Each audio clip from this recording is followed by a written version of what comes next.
संत जो होते हैं वो कल्याणकारी होते हैं। कल्याण, वो संत कौन वेश में, कौन देश में, कौन जाति के होते हैं इसका कोई। क्यों भेष में नाई रे अरबंग है, देवे में कुसाद खाई में तंग है, जग से रे उदास महर में अंत का, अरे हारी पलटो ऐसी रहने लक्षण संत का। मच्छंदरनाथ घूमते थे, भीख मांगते थे।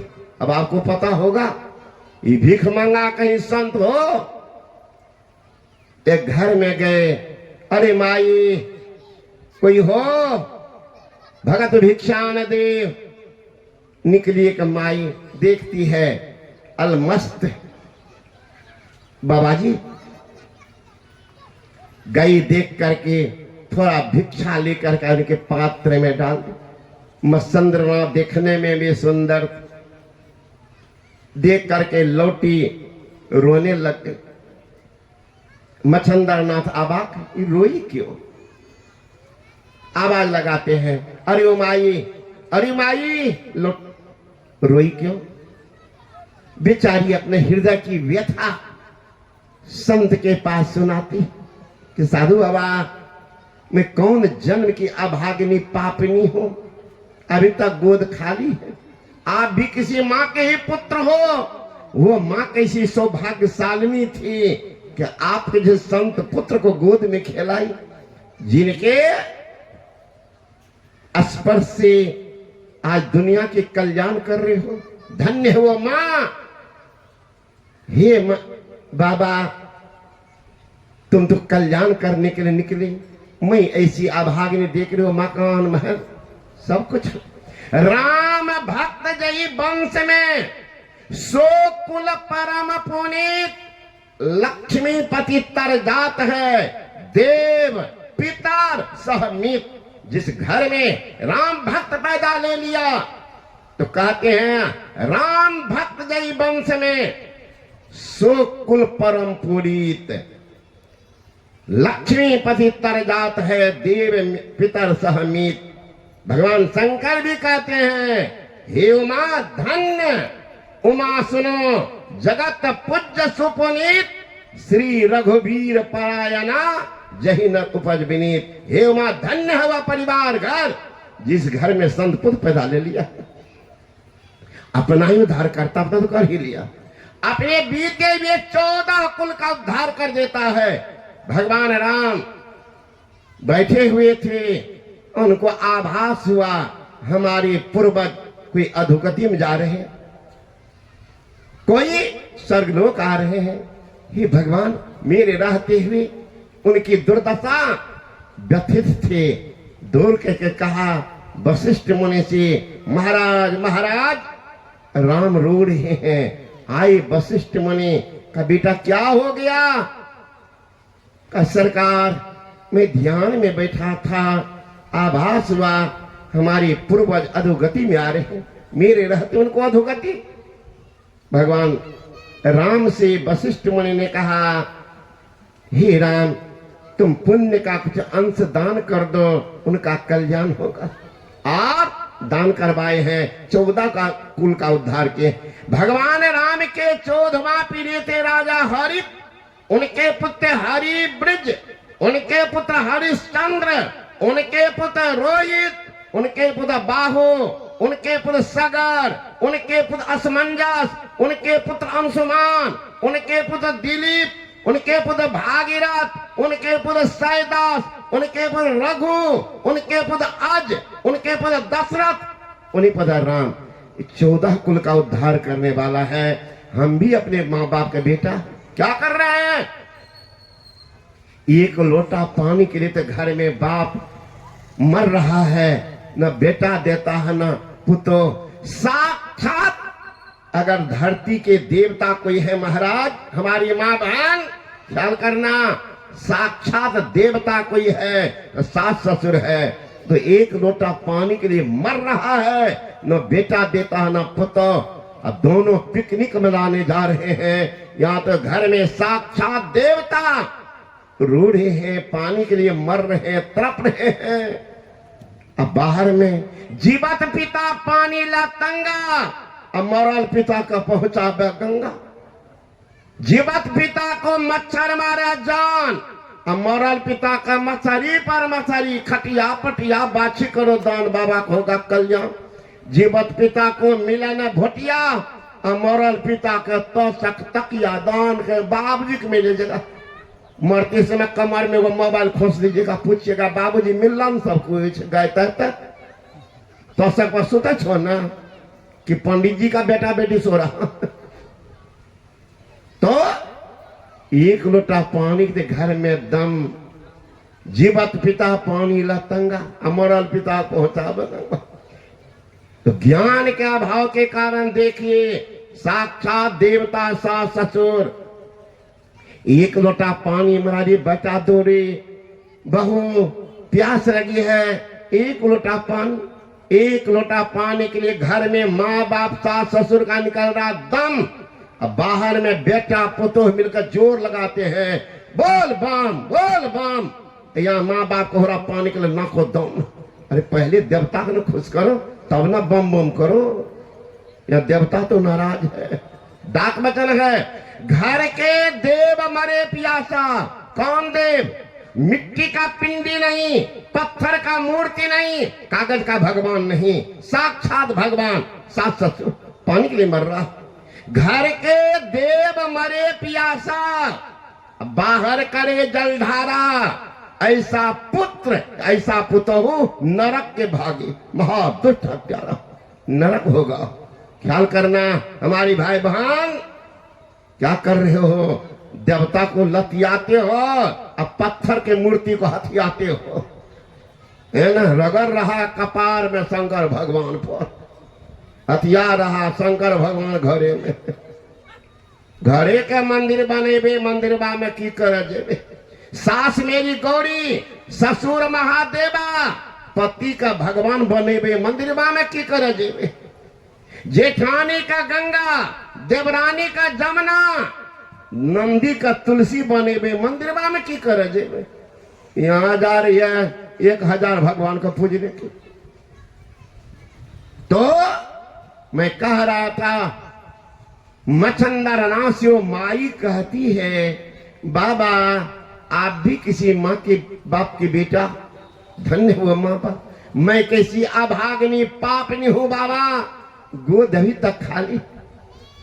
उनकी निश्चल प्रेम देख मच्छंदर ना दयाद्र हो गए, झोला में हाथ डाला, निकाला भस्म, लो मां खा लेना, लो खा लो, लड़का होगा। मैं 12 वर्ष के बाद आऊंगा लड़का उपदेश करने के लिए। संत में वह क्षमता है ना। साहों के निगाहों में अजब तासीर होती है, निगाहें लुप्त देखो खाक भी अक्सीर होती है। Having seen this Hindu सन्यासी वंश, it is difficult forget him और his message। एक बार हिंदू सन्यासी के मैसेज उतरने तो दो, देख लो तमाशा क्या होता है। इट इज डिफिकल्ट, तुमने भूलना तुम्हारे मुश्किल हो जाएगा, उतरने तो दो। क्या संसार के नशा पीकर पागल बने हो, नशा पीकर पागल हो। जाम पीने से क्या फायदा, शाम को पियो सो उतर आएगी। अरे एक बार फकीरी जाम पी के तो देख, तेरी जिंदगी सुधर जाएगी। एक बार तो देखो, हिम्मत लगाओ, एक बार फकीरी जाम पी के देख, तेरी जिंदगी सुधर जाएगी। हिम्मत तो करो।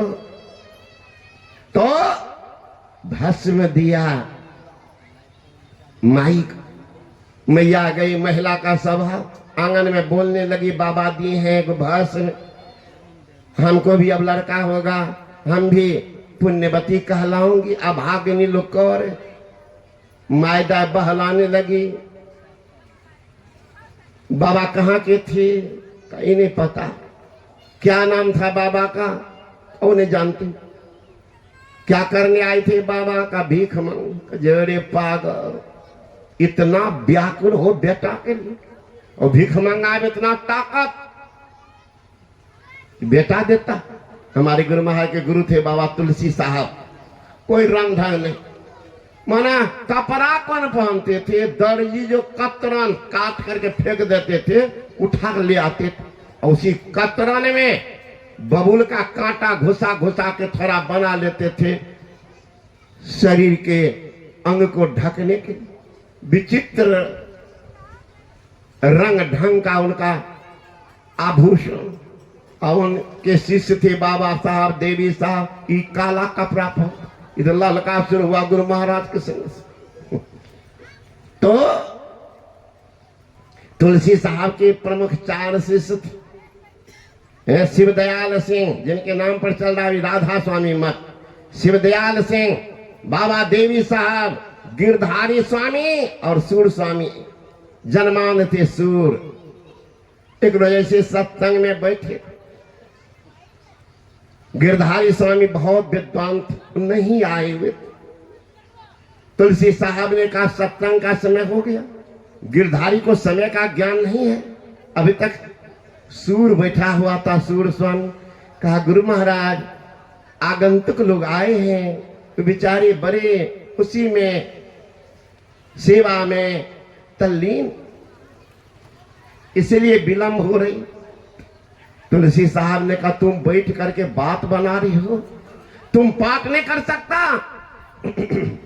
सूरदास जन्मांध है, हाथ जोड़ कहते गुरु महाराज, मैं तो जन्म का अंधा हूं, अक्षर का ज्ञान नहीं, कोई दृश्य तब देखा नहीं, मैं कैसे पढ़ सकता? किसने कहा तुमको ज्ञान नहीं? उठा तो पुस्तक। जो ही पुस्तक उठाया, सूरदास को आंख में रोशनी आ गई, पढ़ना भी शुरू कर दिया। श्री सदगुरु महाराज की जय।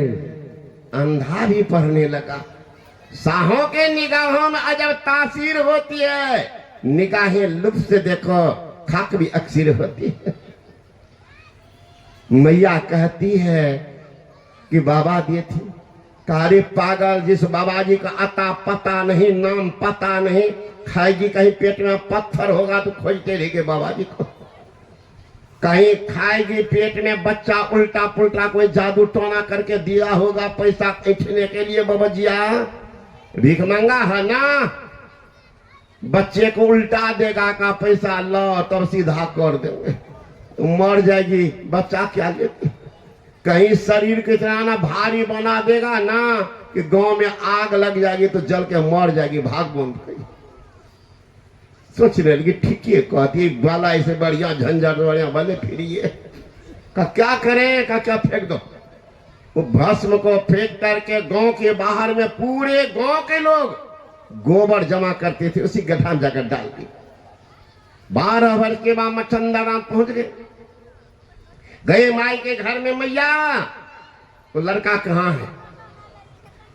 डर गई। कहा बाबा मैं खाई नहीं, नहीं जारी अभागा, मेरा दिया हुआ भस्म बेकार जा नहीं सकता। आखिर कुछ याद है कहाँ फेंकी है? कहाँ बाबा? कहाँ के पिक्चर? दौड़ती गई गांव के बाहर, गोबर के गड्ढा को दिखाती है, इसी में डाली। पूरे गांव के लोग गोबर जमा कर चल हट आगे से। मच्छंदर नाथ आंख बंद किए, आवाज लगाते हैं, अरे फकीर के बाल का कहाँ हो? ओ फकीर के बाल का, मैं मच्छंदर नाथ आया हूं, कहाँ हो? भीतर से आवाज आती है, गुरु महाराज मैं बहुत भीतर में दबा हूं। कहा मैं हाथ बढ़ाता हूं, निकल। जो ही हाथ गोबर के गड्ढा में डाला, 12 वर्ष का लड़का हाथ पकड़ के बाहर निकल गया। श्री सदगुरु महाराज की जय। स्नान कराते हैं, वस्त्र पहनाते हैं, नामकरण करते, गौरक्ष, उसी का भ्रम पड़ गया गोरखनाथ। गोरखनाथ किनका बेटा? मच्छंदर नाथ ने शक्ति से गोबर के गड्ढा से पैदा कर दिया। साथ में लेके चले, रास्ते में जाते हैं, कहता गोरख मुझे भूख लगी है, थोड़ा इंतजाम करोगे? कहा जी गुरु महाराज, अल्प कम उम्र का लड़का अब जिधरे जाके है सोतेली माछा बाबा के तोरा दुख दल का के भगा दल को है? मेरी जिंदगी में भी घटी है। मैट्रिक परीक्षा दे के भागे थे गुदरिया बाजी बोले सरंगी बजाते, तो मैया सब बैठा लेती थी। कहते के मार भगिल का सोतेली माछा भाई एक मैये हमरा सोतेली रंग ढंग की बात लोग को ऊपर जाती। कम उम्र था, 16 बरस मेरा उम्र था, बाकी गुजरिया होते थे। तो गोरखनाथ से भी पूछ रही है माई कि मैया गुरु महाराज को भूख लगी है, पहले भोजन दो न, तब कथा व्यथा चलता रहेगा। एक मैया बनाई थी बड़ी भात, ला करके दे देते, ले जाओ बाबा गुरु को खिला देना। गए मच्छंदर नाथ, सारी बड़ी भात खा ली। का बेटा वो मैया तो बड़ी अच्छी बड़ी भात बनाई, थोड़ा और मांग कर लिए होगे। अब तो देखा हुआ घर तक पहुंच गए। मैया थोड़ा और बड़ी भात दो। मैया हंसने लगी, जा रे अबूध सन्यासी, तुम्हें संसार का भी कोई ज्ञान नहीं हुआ है। अरे भोजन बनाई हो पति के लिए, बेटा बेटी नाती पोता के लिए, थोड़ा ज्यादा था मैं दे दी थी, अब नहीं दूंगी, जाओ दूसरे घर में मांग लो। कहा मैया गुरु महाराज कहते हैं बड़ी भात का, ओ इसका मतलब तुम खा लिए हो, गुरु के नाम पर अब मांगने के लिए आए। कहा नहीं मैया मैं नहीं खाया, गुरु महाराज खाए। कहा जाओ दूसरी जगह मांग लो। कहा मैया बड़ी भात ही गुरु महाराज प्रशंसा किए हैं कि अच्छी बड़ी भात बनाई है, इसलिए बड़ी भात लेंगे। कहा वैसे देने वाली नहीं हो। कहा तब एक आंख निकाल कर दो, बड़ी भात दूंगी। सोची डराती भाग जाएगा, लेकिन संतान है, जो ही बोली एक आंख को दोगे तो बड़ी भात दूंगी। चट से जेब में हाथ डाला, निकल गया चाकू, मारा चाकू आंख में, घुसेड़ दिया, घुमा करके आंख निकाल लिया। लो मां दो बड़ी भात। मैया तो डर गई, भागी घर, भागी घर। बड़ी भात देखकर जल्दी भागो जल्दी, लोग देखेगा कि भाई आंख फोड़ दिया कोई बढ़िया। लेके चला, अब निकला हुआ आंख क्या करता, बाई हाथ में निकला हुआ आंख, ये हाथ में बड़ी भात। थोड़ा दूर गया, मच्छन्ना दूर से देखते खून की धारा, दौड़ गए। बेटा किसने किया ये? कहा ये बड़ी भात ने। कहा फेंक बड़ी भात, क्या हुआ तुमको? तो रोने लगे। गुरु महाराज इस बार में गया, माई सहज ढंग से बड़ी भात नहीं दी। का तब माई बोली एक आंख दोगे तब बड़ी भात दूंगी। मैंने सोचा कि गुरु की सेवा में अगर एक आंख जा रही है, इसका मतलब सौदा सस्ते में पट रहा। दोनों आंख मांगती आपसे मैं सदा के लिए जुदा हो जाता, इसलिए उसी आंख को निकाल दी। रोने लगे मच्छंदरनाथ, बेटा वो आंख को क्या किया? का ये रहा।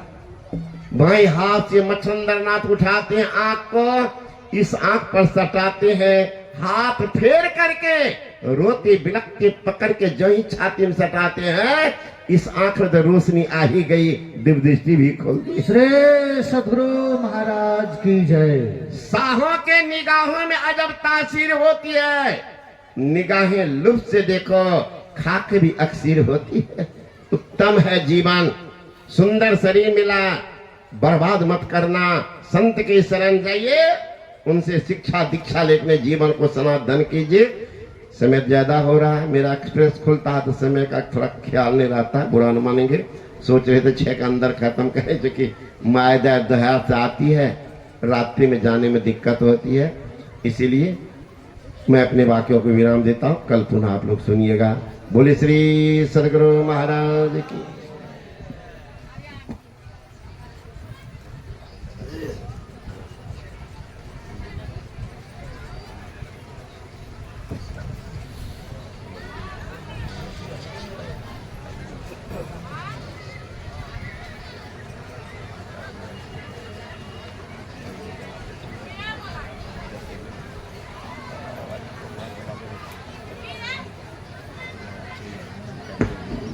श्री सदगुरु महाराज की जय।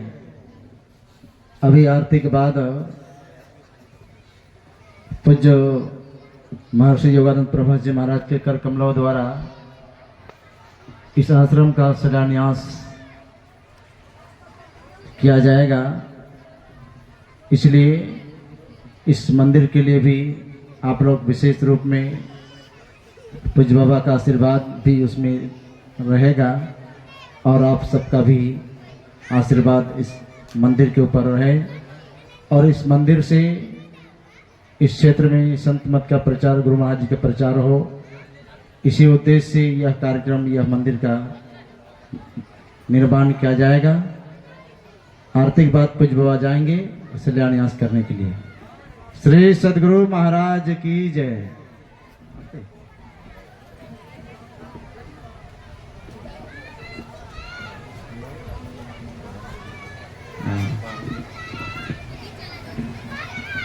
और रात्रि कालीन में भी सभी के लिए भोज भंडारा का कार्यक्रम है। आप लोग जिसको दूर जाने में दिक्कत हो, आप यहीं रुकेंगे।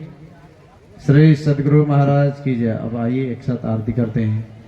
आरती संग सतगुरु की जय। अंतर जोत होता लखले जय। पाँच तत्व तनयाग्नि जरा। दीपक चाश प्रकाश करे जय। गगन था लरवि शशि फल पोला। मूल कपूर कलशधर दे जयाक्षतना। तारे मुक्ताला